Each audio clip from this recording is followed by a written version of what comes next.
Acts 2:47. Day by day, the Lord added to their number. The good virus.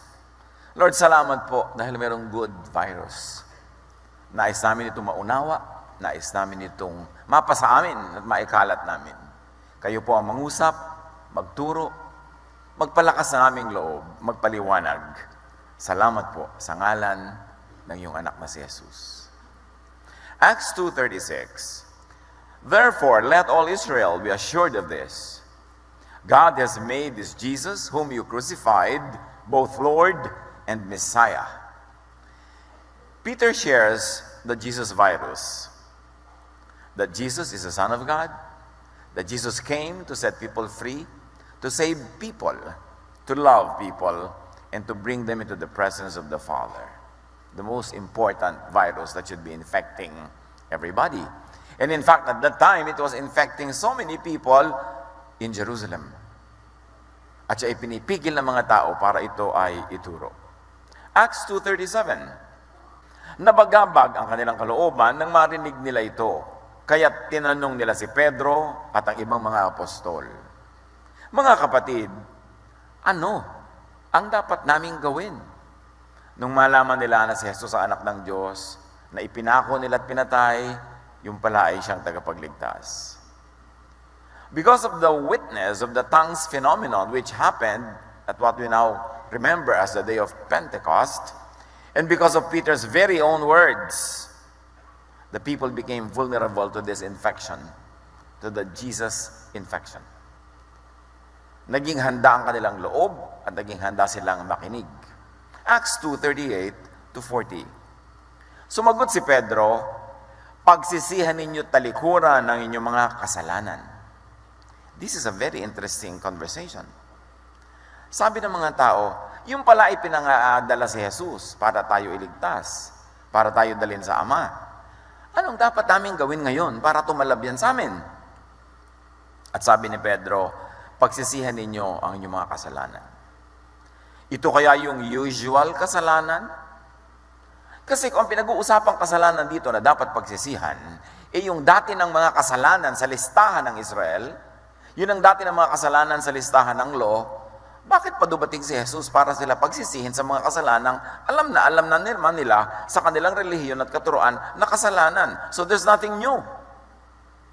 What would necessitate the coming of Jesus and the death of Jesus para magturo ng pagsisisi kung yung kasalanang tinutukoy ay yun din lang naman pala katulad ng mga kasalanang dati na nilang alam. So walang bago.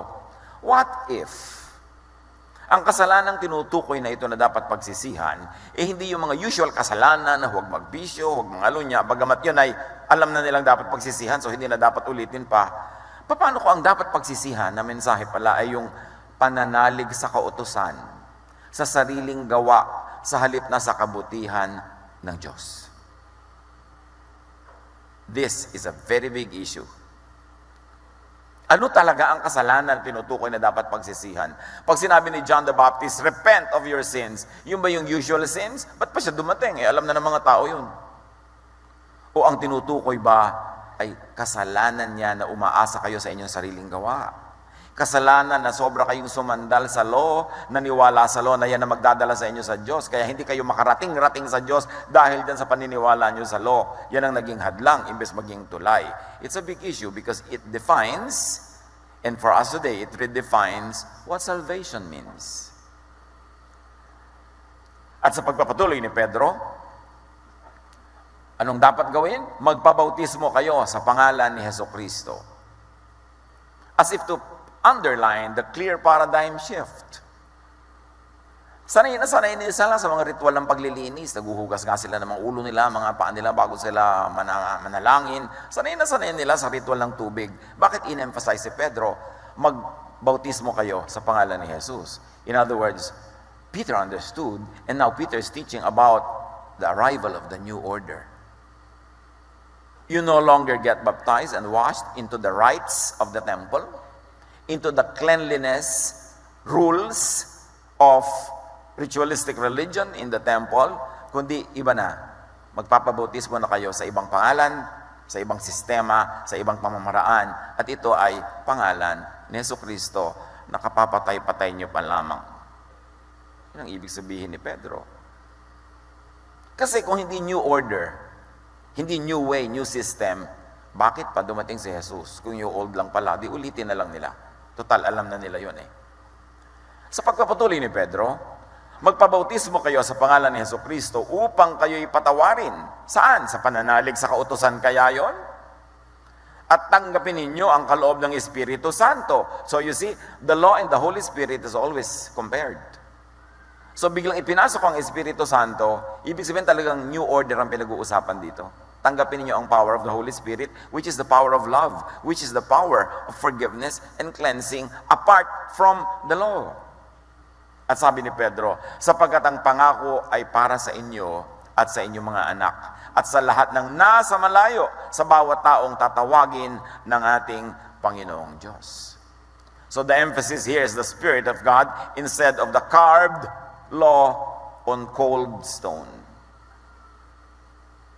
Marami pang inilahad si Pedro upang patunayan ang kanyang sinabi at nanawagan siya sa kanila, iligtas nyo ang inyong mga sarili mula sa parusang sasapitin ng masamang lahing ito.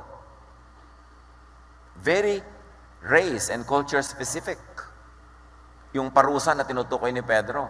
Hindi parusa sa buong mundo, hindi parusa sa lahat ng tao. Sabi niya, parusa sa masamang lahing ito. Tinutukoy niya the people of the book, the people of the law, the people of Israel. Coming from Peter, nakabababa lang ng Espiritu Santo sa kanila sa day of Pentecost, which was exactly that same day. Sabi niya, masamang lahi ito. Magsisi na kayo. So anong dapat pagsisihan? Yung pagtingin ninyo sa pag-asa ninyo sa inyong mga sariling gawa, sa inyong mga ritual, sa inyong mga sacrifices, na yan ang maglilinis sa inyo at magdadala sa inyo sa Diyos.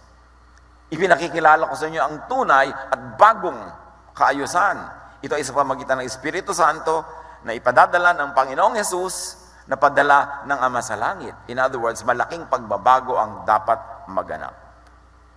Peter crushes the immune system of law-based religiosity and completes the contagion by gracious, love-based faith. So pinapalitan yung talab, yung kapangyarihan ng law, na wala namang ginawa kundi mag-condemn at magpag-guilty, at wala naman talagang papasa dyan, pinapalitan ng love of God brought by Jesus. In Him, the fullness of the deity lived in bodily form. At naintindihan ng mga priest na pinapalitan yun, kaya pinatay nila si Jesus. Because they felt threatened. Kung itutuloy lang yung dating sistema, edi dapat tuwan-tuwa sila kay Jesus. Natanto nila na ibang-iba itong dumarating na ideya na ito from God through the Son of God. Kaya pinatay nila. Acts 2:41. Kaya't ang mga naniwala sa ipinangaral niya ay nagpabautismo. At nadagdagan ang mga alagad ng may 3,000 katao ng araw na yun. 3,000 in one day. In just one day, the Jesus love virus infected thousands. Eh dapat yung virus na yun ang kumakalat ngayon, hindi yung iba. But because the people were doing what they should be doing, the believers were doing what they should, the Jesus virus spread. 3,000 in just one day. Naligalig ang buong templo, naalog ang buong Israel, sapagkat nanganganib ang daan o 1,000 taon nilang mga tradisyon at institusyon na mababago. Acts 2:42-47. Inilaan nila ng mga bagong nanalig ang kanilang mga sarili upang matuto sa turo ng mga apostol. So, to say the obvious, hindi sa turo ng mga Pharisees, ng priests and teachers of the law. So really, may magaganap na pagbabago kasi ang mga tao doon na sa mga apostles ni Jesus nakikinig, hindi na sa mga teachers ng templo. Kasi may iba silang katuruan. And this is the new order, the love of God, not the law that condemns everybody. It's really a departure. Magsama-sama bilang magkakapatid, yun ang kanilang ginawa. Magsalo-salo sa pagkain ng tinapay at manalangin. Sama-sama na sila ngayon kumakain ng tinapay. Sa old order, yung priests lang ang kumakain ng tinapay doon sa ritual. At pagkatapos ngayon, sama-sama silang manalangin, hindi na controlled ng temple that they have to go to the temple to pray in an organized, orchestrated, priest-controlled prayer life. really a departure. Dahil sa maraming himala at kababalaghang ginawa sa pamamagitan ng mga apostol sa Jerusalem, naghari sa lahat ang takot. May takot sila kasi this is new. What is this? Kasama pa mga himala, kaya ramdam nila na may nagaganap na pagbabago. Nagsama-sama ang lahat ng mga sumasampalataya at ang kanilang mga ari-arian na itinuring na para sa lahat. Ipinagbili nila ang kanilang mga ari-arian at ang mga napagbilhan na ipinamahagi sa bawat isa ayon sa kanyang pangangailangan. Araw-araw, sila'y nagkakatipon-tipon sa templo, tulad ng ating bulwagan, at nagpipira-piraso ng tinapay sa kanilang mga tahanan, tulad ng ating mga sambahay. Na masaya at may malinis na kalooban. Nagpupuri sila sa Diyos at kinalulugdan sila ng lahat ng tao.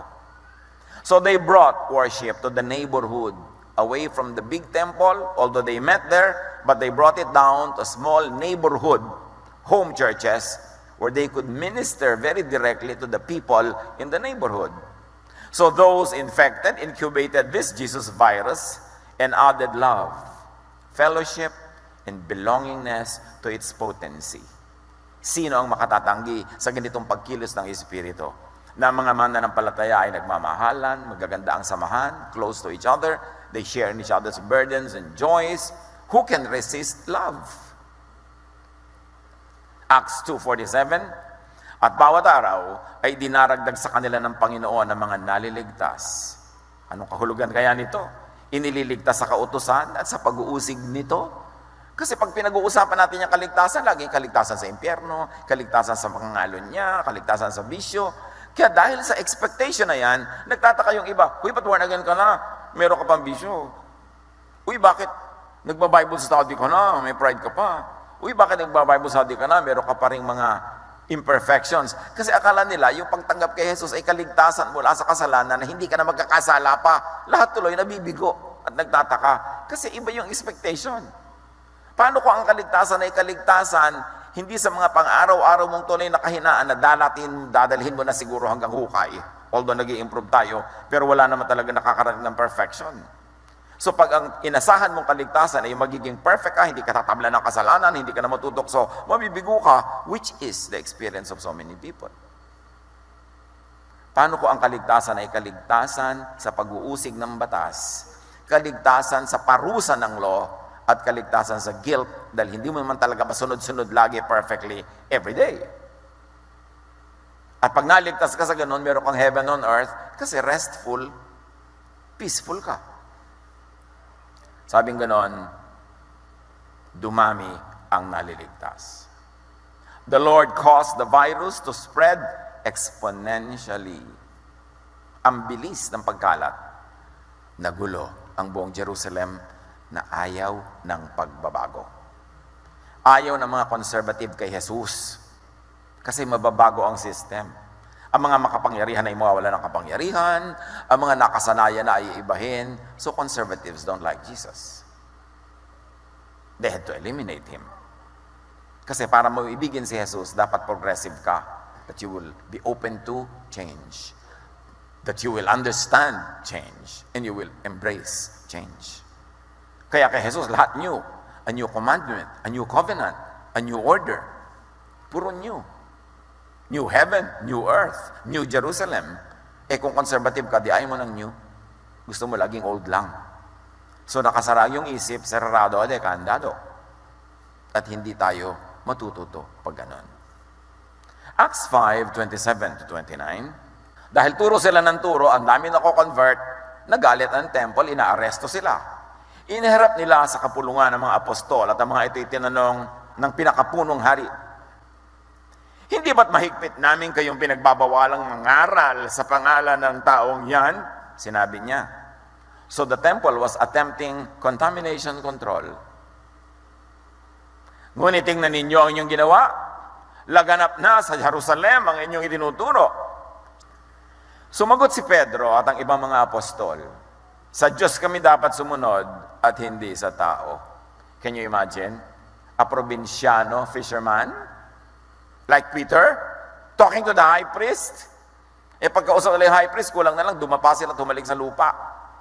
Sabi niya, sa Diyos kami susunod, hindi sa tao. At tao lang po kayo. So hindi sila papapigil. The infectors would not stop and could not be stopped by the temple, the most powerful institution in the whole nation of Israel. Matthew 28:18 to 20. Lumapit si Jesus at sinabi sa kanila, ibinigay na sa akin ang lahat ng kapangyarihan sa langit at lupa. In other words, Jesus is saying, ang sasabihin ko sa inyo, dapat niyong pakinggan, nasa akin na ang lahat ng kapangyarihan sa langit at lupa, ibinigay ng Ama. Kaya't kayo'y humayo, gawin ninyong alagad ko ang mga tao sa lahat ng bansa. So Jesus was talking about a global event, infection pa more. At sinasabi ni Jesus, alagad ko. Hindi alagad ni Moses. Hindi alagad ng Pharisees. Hindi alagad ng law. Alagad ko. So this is a change. At sabi ni Jesus, bautismuhan niyo sila sa pangalan ng Ama at ng Anak at ng Espiritu Santo. This is a clear identification away from the temple. Away from the priests, away from Judaism, dahil biglang pumasok ang Espiritu Santong hindi naman itinuturo ng temple. At biglang nandun si Jesus, ang anak ng Diyos, na hindi rin kasama sa itinuturo ng temple. Talagang ibinawalay, hinihiwalay, nililinaw na iba ito, hindi ito the same. Turuan ninyo silang sumunod sa lahat ng inuutos ko, hindi ni Moses, sa inyo. Tandaan ninyo, ako'y laging kasama ninyo, hindi sila kundi ako, hanggang sa katapusan ng panahon. Anong panahon? Panahon kaya ng temple. Kasi ano bang tinatapos ni Jesus dito? Hindi ba yung temple? Hindi ba yung law? Hindi ba yung saklot ng law sa mga tao? Kaya lang itong katapusan ng panahon was not correctly translated in some versions. It's a katapusan ng mundo. Ginawang end of the world, imbes end of the age, or end of time. But even the translation that used end of the world has corrected it now in its latest version at tinatawag na rin nilang end of the age, end of time. Jesus gives the marching orders, and the order is, infect the whole world. Save the world from legalism. Save the world from condemnation by not expecting them to be perfect, but by making them perfect, because the effect of the law is removed by the power of God's love. Dapat yan ang pinakamalinaw na doktrina eh. Hindi ano ba dapat ang form ng baptism, ano makakainin sa Lord's Supper, mahaba ba o maiksi ang buhok, nalilibang tayo sa maliliit na bagay, nalilimutan yung main teaching talaga ni Jesus. Pinalitan niya talaga kung ano ang kahulugan ng maging makadiyos. And this is not to be clinically, physically perfect in our deeds, but to be made perfect by our faith in the love of God, whose love makes us perfect through the sacrifice of Jesus. What would this Jesus virus infect and end? Dumating talaga si Jesus to give something its end. Is it the end of the planet, as usually thought and feared by many? Matthew 24, lumabas si Jesus sa templo. Paalis na siya nang lumapit ang mga alagad at itinuro sa kanya mga gusali ng templo. Sinabi niya ni Jesus sa kanila ng mga alagad, nakikita ba ninyo ang mga gusaling yan ng templo? Tandaan ninyo, darating ang araw na wala niyang matitirang bato sa ibabaw ng isa pang bato. Lahat ay guguho. Nakita niyo ang kalooban ng Panginoon? Iguguho ang templong iyan. Makikita niyo yon. Is this the end of the world? Yes, the end of the temple world, not the end of the planet. The end of a world system governed by the temple, whose main feature is the sacrifice of animals and blood of animals for the forgiveness of sins. Kaya ang linaw-linaw na sinabi sa Hebrews, no, the blood of bulls and cows and animals can never cleanse you from your sin. Habang si Jesus ay nakaupo sa bundok ng mga olibo, palihim siyang tinanong ng kanyang mga alagad, kailan po mangyayari ang mga sinabi niyo? Ano pong magiging palatandaan ng inyong muling pagparito at ng katapusan ng mundo? Tell us, they said, when will this happen? And what will be the sign of your coming and the end of the age? Nakita niyo yung Tagalog version, katapusan ng mundo, yung more correct English version, end of the age. Not end of the planet. Kasi sa Matthew 28:30, yung Greek niyan, which I will show you on the screen, at huwag utang na loob, huwag niyong ipabasa sa akin. Literally, ang ibig sabihin niyan, teaching them to keep in view, to take note, to obey, in most translations, all that I have commanded you.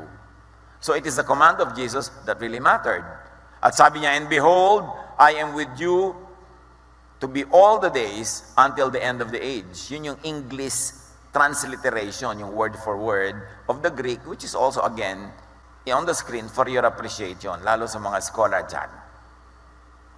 So, of the end of the age, yung Greek niyan, end of the age, not end of the world. Wrongly translated into English as end of the world, which bred to a worldwide and global fear and panic of the end of the planet, which is not a correct reading of the Greek original. At makikita dito yung end, as it is rendered in Greek, the point of time marking the close of an age. It's an end, a completion, a conclusion, and it's an end of an era, a time and an age. In other words, yung tinutukoy na end of the world, ang totoo nun, end of time. End of a certain time. End of a certain period in time. End of a certain era. End of a certain age. And obviously, as you read the context of what Jesus has been saying, this is the end of the temple world. The end of the temple system. The end of a faith based on sacrifices of animals. Presided over by priests, controlled by priests. So yun yung background ng end of the world na yan, na lagi nilang takot ng mga tao. Ang Hollywood movies na nagawa na tungkol sa end of the world, meaning end of the planet, ang dami-dami. Babasahin lang nila yung Greek, dapat naintindihan na nila yan, na hindi naman yun ang end.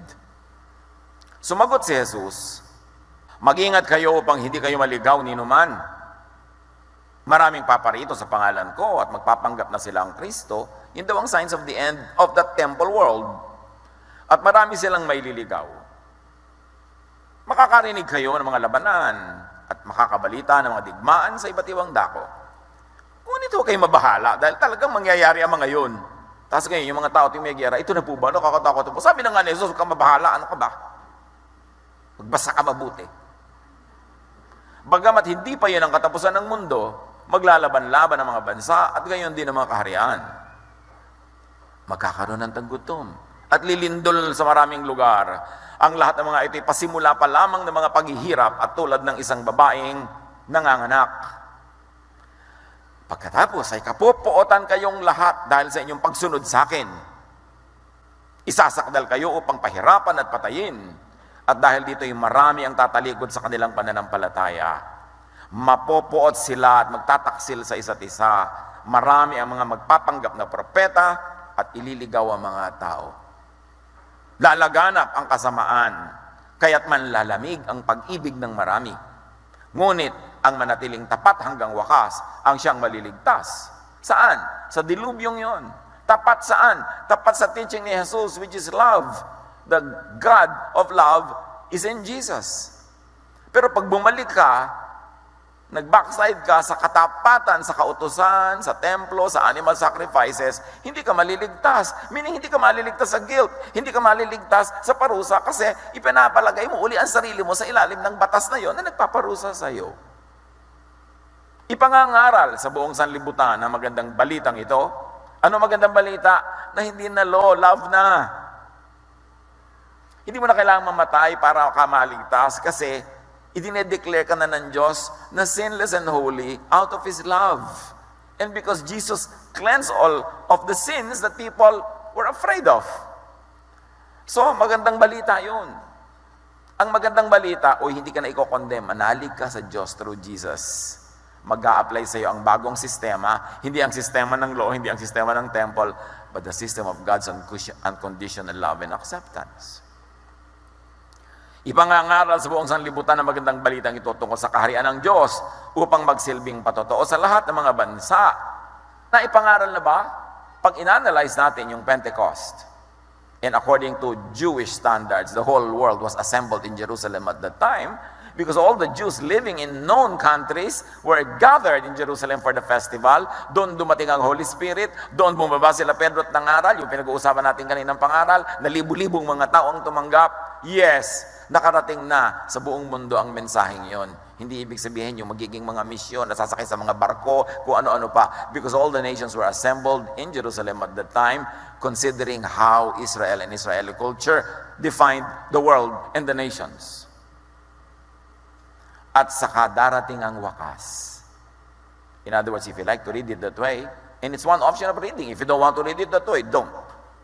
But the point is, anong wakas? Wakas ng templo.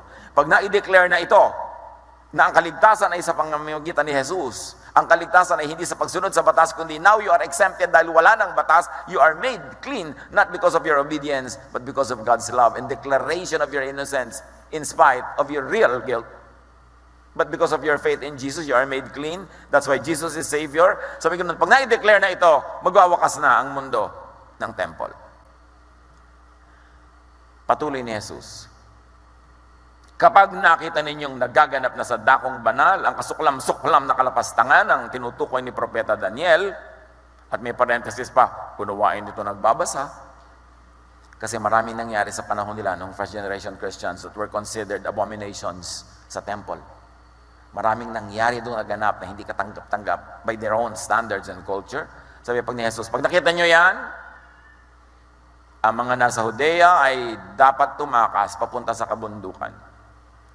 Ang nasa bubungan ay huwag nang mag-aksaya ng panahon na kumuha pa ng kahit ano sa loob ng bahay, at ang nasa bukid ay huwag nang umuwi upang kumuha ng balabal. Sa mga araw na yon, kawawa ang mga nagdadalang tao at mga nagpapasuso.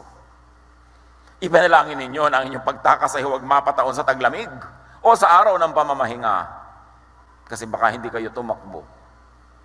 Sapagkat sa mga araw na yon, ang mga tao ay magdaranas sa matinding kapighatiang hindi pa nararanasan mula ng likhay ng sanlibutan hanggang sa ngayon, at hindi na mararanasan pa kahit kailan.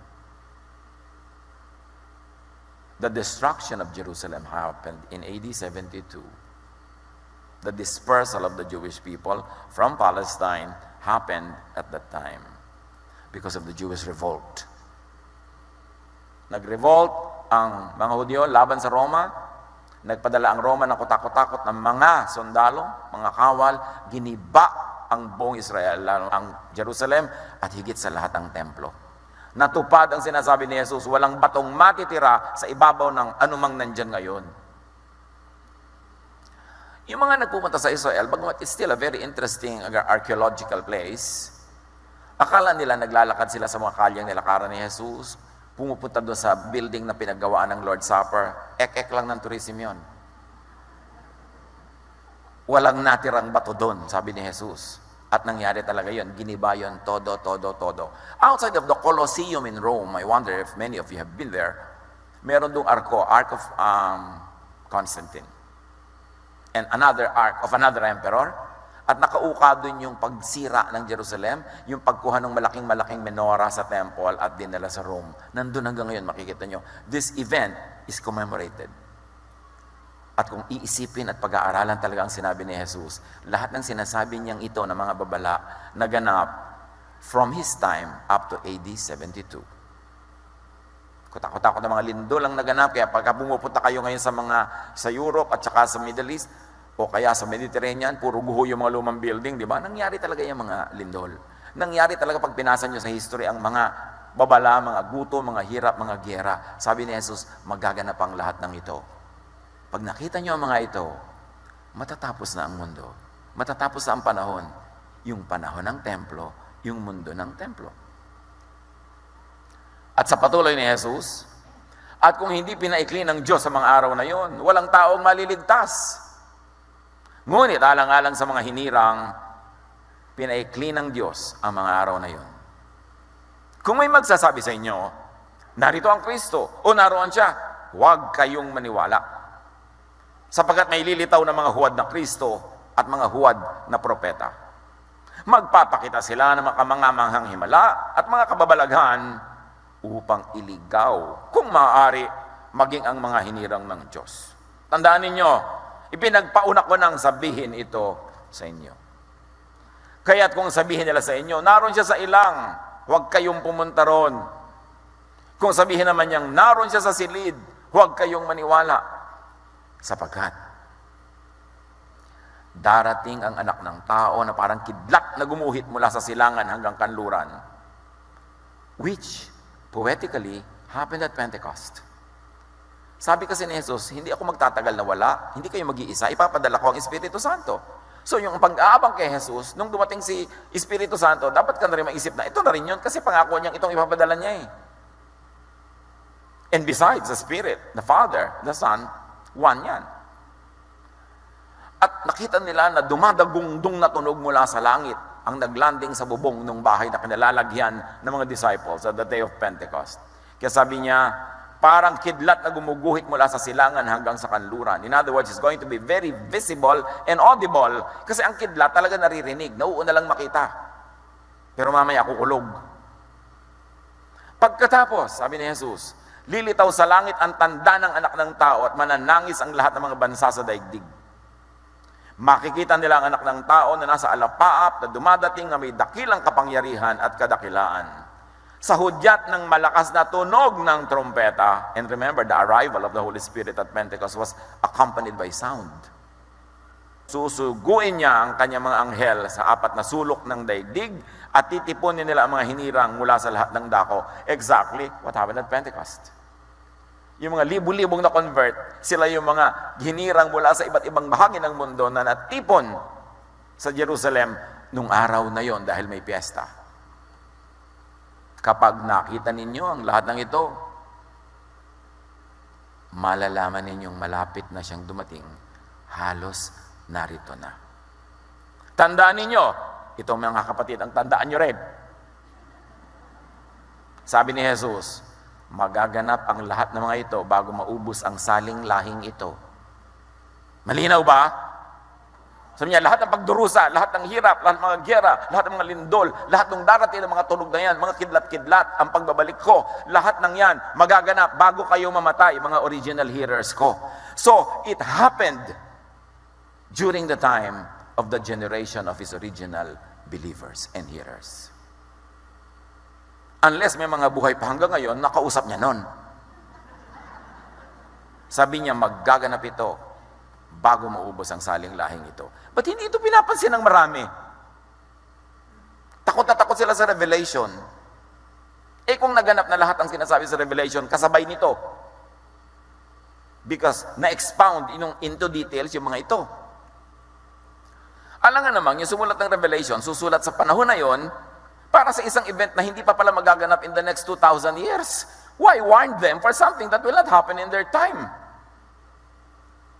So dapat i-review natin yung buong pananaw natin sa end time, sa end of the world, the end of the planet, second coming, all of that. Basahin nyo lang yung text. Ubod ng linaw. The age of the temple and its priests, the age of sacrificial religion, not the age of the planet, would be ended by the Jesus virus during the lifetime of His original hearers, of the original hearers' generation. Sabi niya, some of you who are standing here today will never taste death until you see all of this happen. If you want to read it in English. Why give revelation to a generation that will not be there to see it?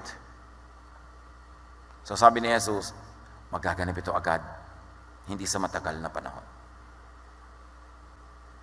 The most important graphic and emotional prophetic act of Jesus was at the temple.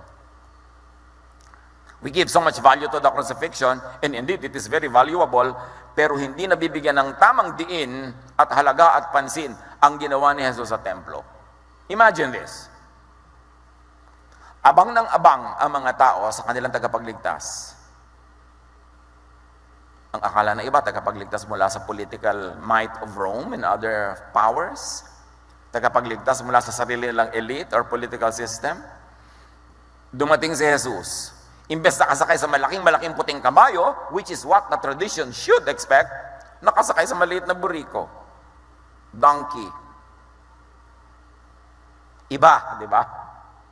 Ganun pa man, sinalubong siya ng mga dahon, mga damit, mga tela, inilatag sa daan, tulad ng pagsalubong sa isang hari. Lahat, hindi humihinga, hindi tumitinag, hindi kumukurap. This is the most important prophetic act of Jesus. He was received as king. What would he do as king? John 2:13-22. Pumunta si Jesus sa Jerusalem.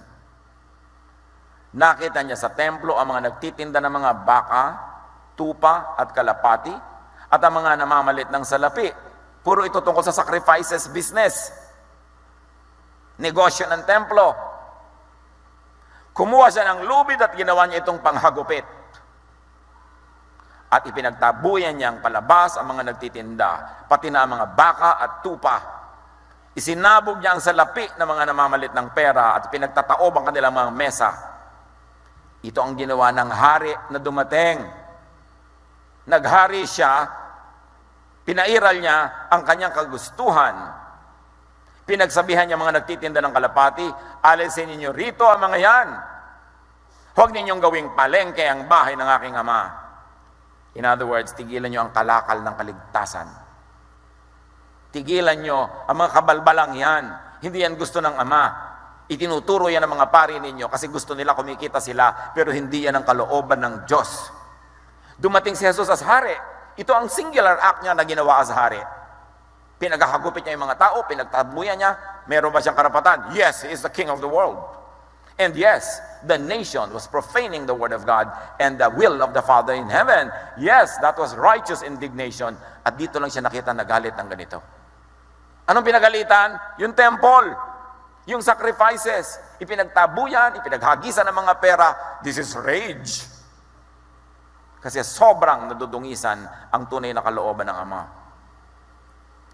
Dahil dito itinanong siya ng mga pinuno ng mga Hudyo. Anong himala ang maipapakita mo upang patunayang may karapatan kang gawin ito? Meaning, pigilan, wakasan ng temple sacrifice. Sumagot si Jesus, gibain ninyo ang templong ito at sa loob ng 3 araw ay muli kong itatayo. Puro paggiba ng templo ang iniisip ni Jesus, di ba?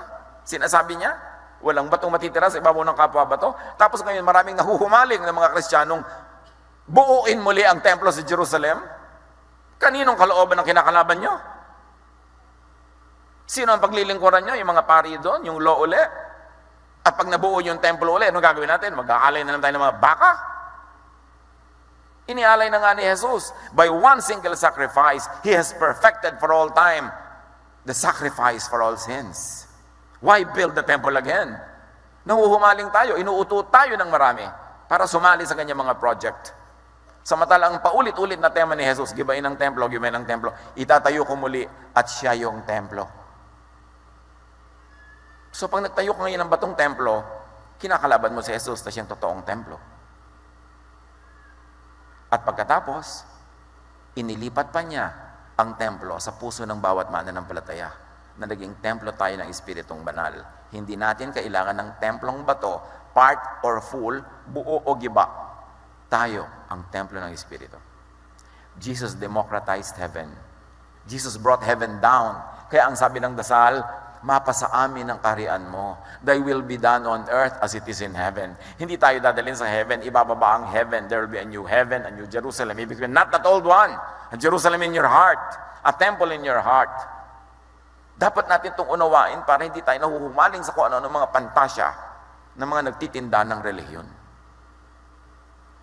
So niya, gibain ninyo ito at itatayo ko.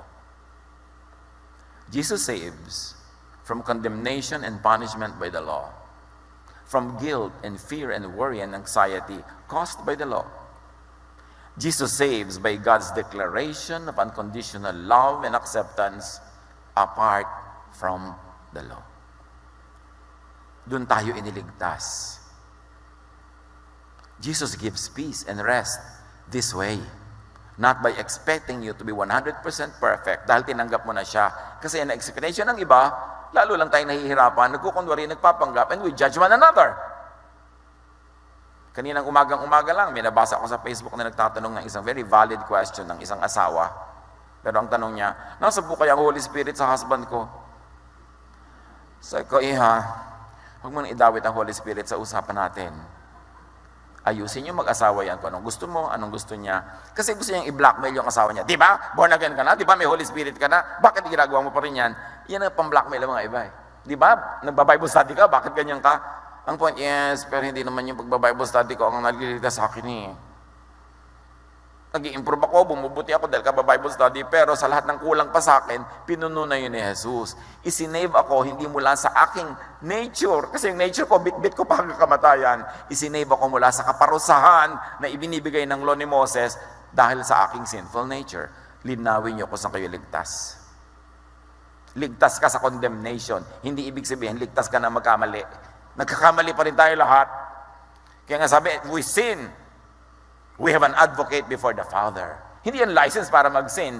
Pero sa kabila ng pagsisikap o nagkulang ka, huwag kang magmukmok, huwag kang malungkot. Kasi may Savior ka. Kaya nga may Savior eh. Not to be abused, but to be enjoyed. Especially when you are at the end of what you could do, humanly speaking. Doon tayo iniligtas. Sa pang-uusig. Hindi ka iniligtas sa iyong inborn nature. Dahil liban na lang magpanggap ka, talaga namang dala mo pa eh. So huwag mong pagdudahan ang iyong kaligtasan dahil dala-dala mo pa yan. Pagdudahan mo kung anong pagkakaunawa mo kung saan ka niligtas. Iniligtas ka sa condemnation. Kaya galit na galit si Jesus sa mga mapanghusga, sa mga mapagkunwari. This is the Jesus virus that swept Jerusalem, Judea, Samaria, and the ends of the earth in the first century. And this is the same virus that we should have and share with the world today. The Jesus virus. At ang mahalaga, magmahalan, magpatawaran, accept one another unconditionally, just how the Father accepts us. Napakahalaga mga kapatid. The most important act of Jesus was done at that temple. Secondary yung namatay siya sa cross. Kasi kasunod yun eh. Binayaran niya yung mga dapat bayaran. Pero tinigil niya yung sacrifice kasi siya na ang magsasacrifice. Pero hindi yun ina-emphasize because the church system like to keep us tied to the law. Because when we are tied to the law, kahit available lang nga yung grace, madali tayong kontrolin, takutin. Dapat malaya tayo sa ganyang mga bagay. Ano ang role niyo dapat para ang virus na yan maipakalat, maparating sa ating mga kapitbahay, mga mahal sa buhay? I like you to think of that. Bow before the Lord. Think of that in silence.